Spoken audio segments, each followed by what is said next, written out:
Pas si vite, messieurs. Oh, monsieur. L'agent de sécurité a vérifié les tickets de caisse des deux hommes, puis il en a laissé un repartir. Mais Jack, lui, n'avait rien acheté du tout. Ça a tout de suite éveillé les soupçons du vigile, qui a voulu fouiller son sac à dos. Passez une bonne journée, monsieur.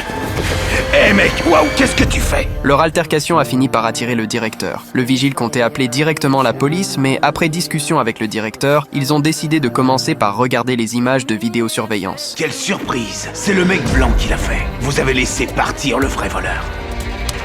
Qu'est-ce que vous faites? Jack n'en revenait pas de ce que le vigile avait osé faire, mais l'agent de sécurité, lui, s'est contenté de jouer les pauvres victimes, en espérant que l'autre n'irait pas jusqu'à lui faire perdre son poste. Et juste au moment où Jack s'apprêtait à lui pardonner... Je vous remercie. Merci beaucoup. Je dis juste que c'est bizarre.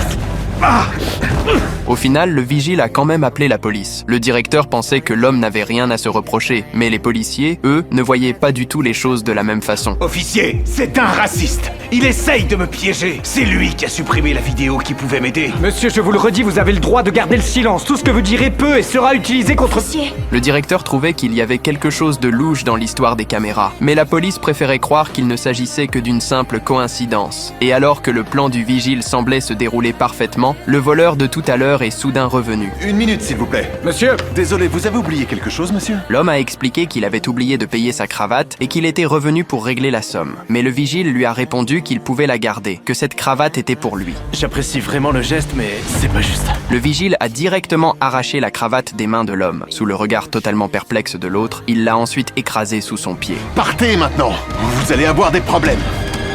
Puis le vigile a ramassé la cravate en affirmant que c'était une preuve que Jack avait volontairement cachée. Et alors qu'il croyait pouvoir enfin l'écraser pour de bon, eh bien, merci d'avoir vu ça, et merci pour les preuves, puisqu'on n'en avait pas. Et quoi?